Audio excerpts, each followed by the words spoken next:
Hello everybody, welcome back to my channel. My name is NK and welcome back to Tea Time. Cheers. Shit, forgot my glass. Cheers. Yes, boys, girls, trans, bisexuals, babies, and what else there's out there. I'm just playing. I hope that you had a great start into this week. We got a great start with a little bit of snow. I really, I hate snow because it fucks up my sneakers. I hate when my sneakers get dirty because of snow.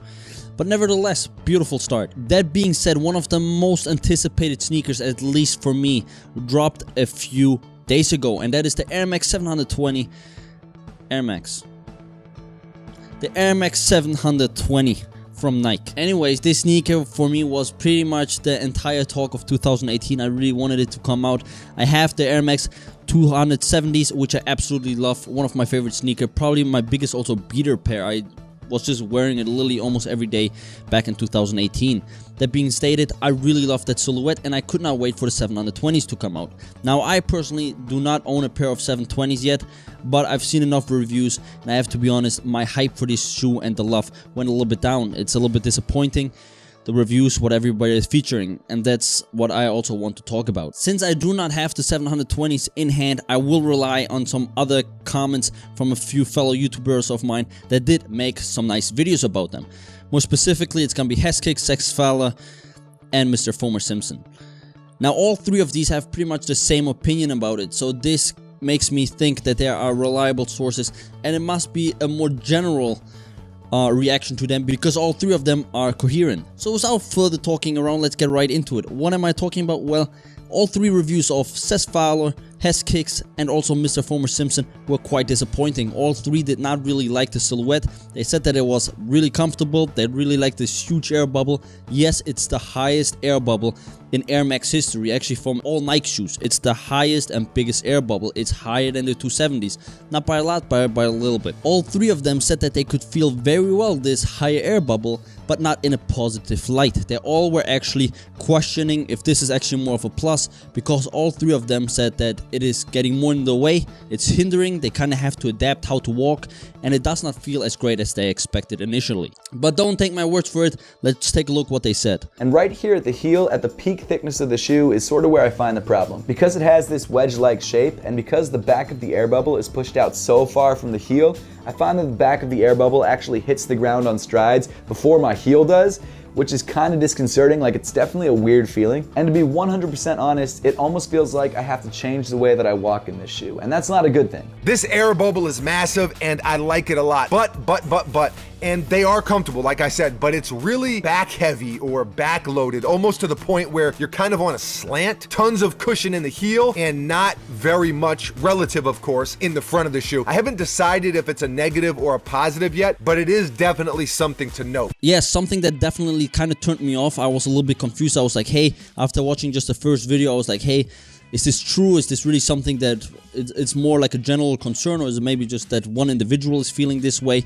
And it seems that all three do share this opinion. Yes, let's follow this argument. All three also discussed the upper. The upper apparently is also not actually a plus thing on this shoe.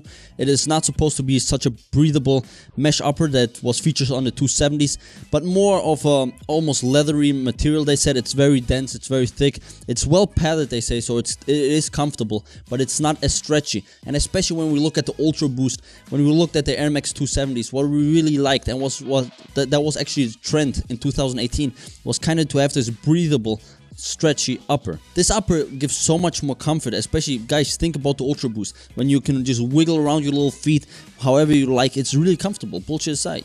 And this is kind of getting lost in the 720s. Now guys, that kind of keeping in mind, nobody of them said that the shoe is by any means uncomfortable.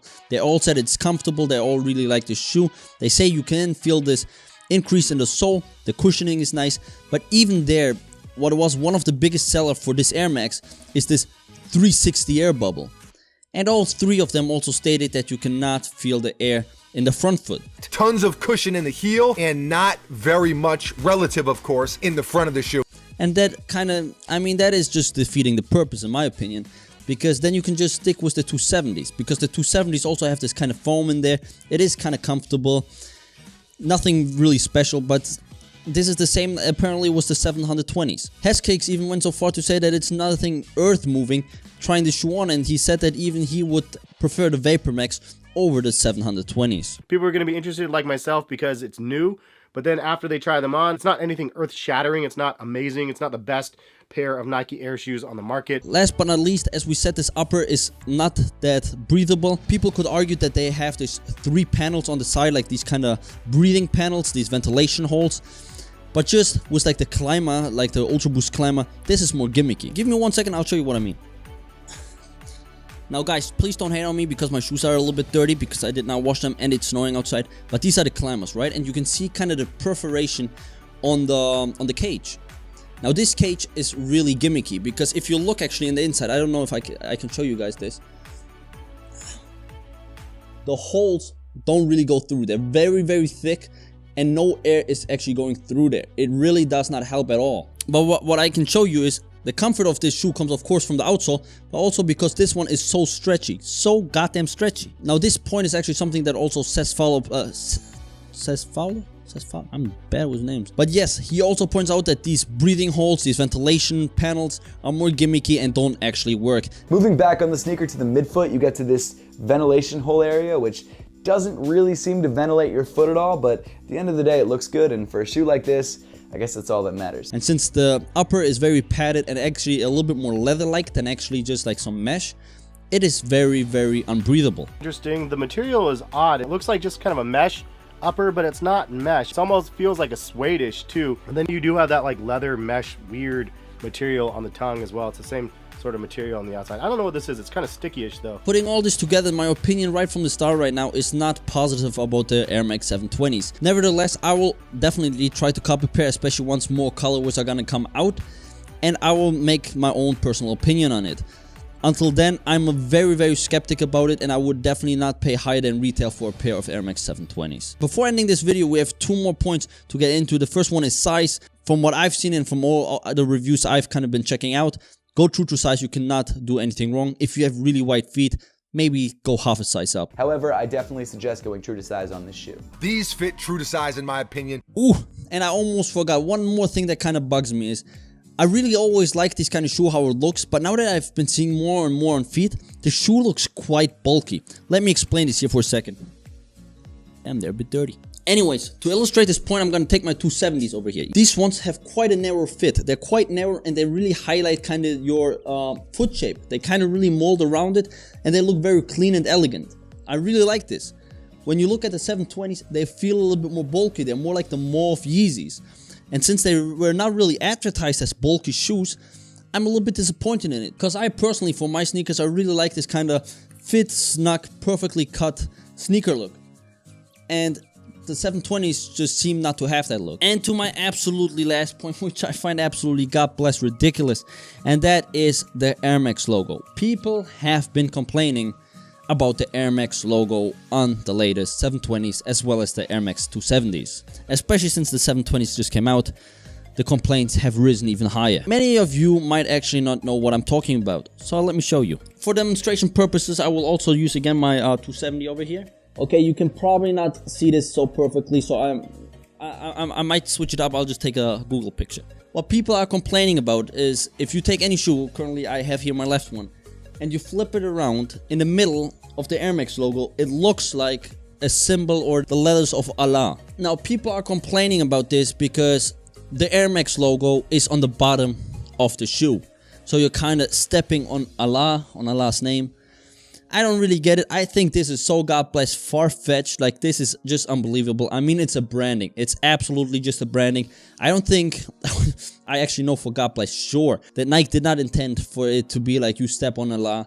And that's why I think it's very far-fetched. I hope Nike does not give into this kind of liberal bullshit that some people are trying to push, because honestly it's just goddamn crazy. This logo has existed for years and years. It was sometimes on the bottom or was on the top. Personally, when I got this shoe, I really liked actually the branding on the bottom. I really felt like it was a nice detail. Again, it has nothing to do with Allah. It's just really coincidence that there is a slight, absolutely slight coherence with that. Like it resembles it, but literally to the smallest degree. I mean, you literally have to like double flip the shoe, look at a specific angle. It's not that obvious, and therefore, like, I also go, please everybody, stop complaining. If you're one of those people that have a problem with it, just don't buy the sneaker, but don't fuck the sneaker game for all of us. for them to remove that literally legendary original Airmax logo. That being stated, boys and girls, NK is out. This was a short video. I hope you liked it. If you cop the 720, let me know. Is it really like this, that kind of the back part is hindering, that it makes your walking a little bit different? Is it really something really like groundbreaking, this new full air unit? Or is it pretty much just like the 270, just with a little bit more hype behind it? That being stated, boys and girls, babies and transgenders, I will keep you updated. And I wish you still a pleasant day. Cheers.